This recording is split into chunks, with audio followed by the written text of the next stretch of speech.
Next example is example number 4. See, triangle ABC is a triangle. O is a point in its plane. ठीक है. If force R act along O, resolve R into two forces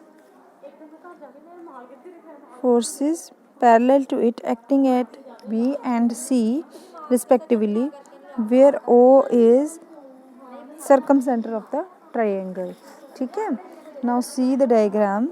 हमें दिया क्या हुआ है कि ये O है सर्कमसेंटर. सर्कमसेंटर का मतलब कि अगर हम O पॉइंट पे किसी भी वर्टेक्स से डिस्टेंस लेके रखें, ठीक है, तो ये हमारा क्या बन जाएगी, ऐसी ट्रायंगल जिसको हम एक सर्कल में शो कर सकते हैं. ठीक है, सर्कम सेंटर O है इसका. ठीक है, ठीक है, इसको कोसेंट्रिक ट्रायंगल है ये, सॉरी कोसेंट्रिक नहीं, सर्कम सेंटर है ये O जो है इस ट्रायंगल का, कि अगर हम इस पॉइंट पे प्रकार को रखें तो ये इसका रेडियस बनेगा OA, OB और OC. ठीक है, क्लियर है. ये एंगल C है, ये पूरा एंगल C है. ये एंगल कितना हो जाएगा फिर 2C.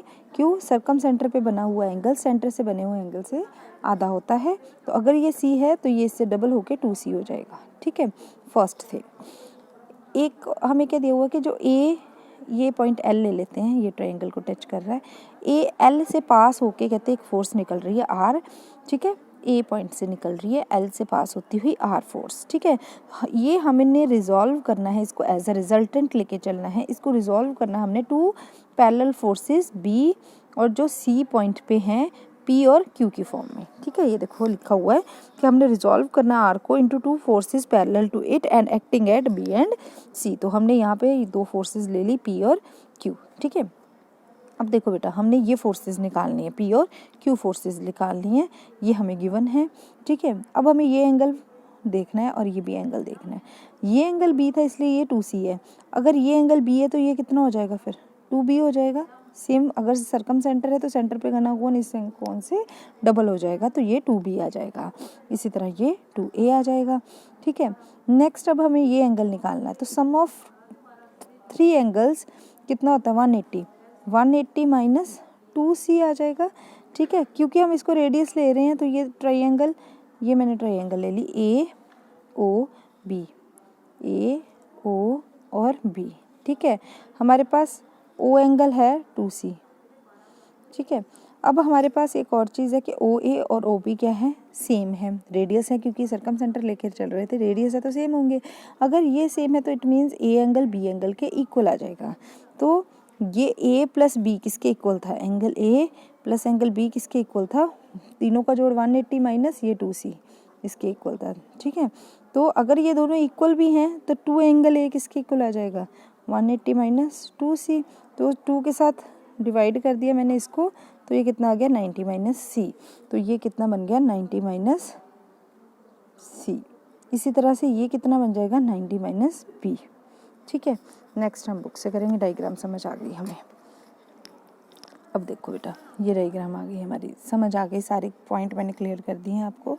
अब हमने कुछ नहीं, ये लिखा हुआ है कौन सा एंगल कितना है, कौन सा ये कैसे एंगल निकला.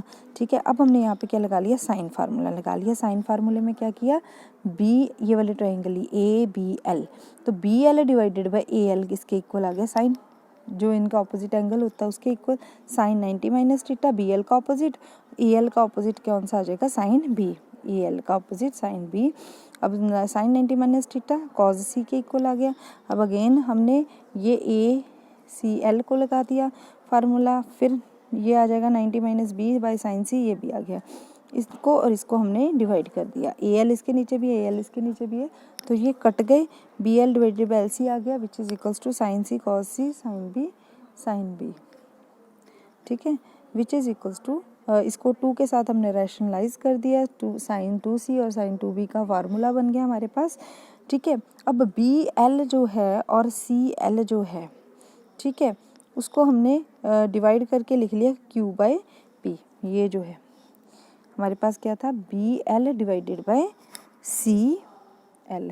तो हम क्या करते हैं बेटा, ये डिस्टेंस है ना, तो हम इस चैप्टर में कर क्या रहे हैं कि फोर्स को हम डिवाइड किससे करते हैं, डिस्टेंस के साथ.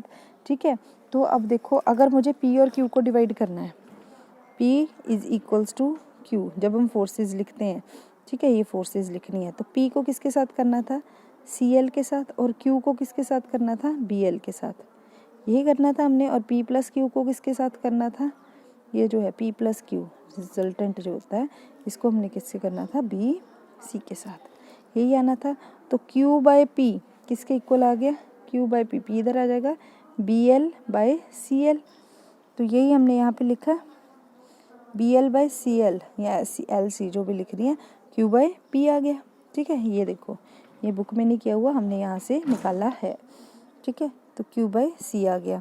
तो अब यही चीज़ जो मैंने यहाँ पे लिखी है वही चीज़ है, बस यहाँ पे हमने लैमीज थ्योरम लगाई है, डिस्टेंस की जगह हम क्या लिख रहे हैं, एंगल्स, लैमीज थ्योरम लगा ली यहाँ पे, ठीक है।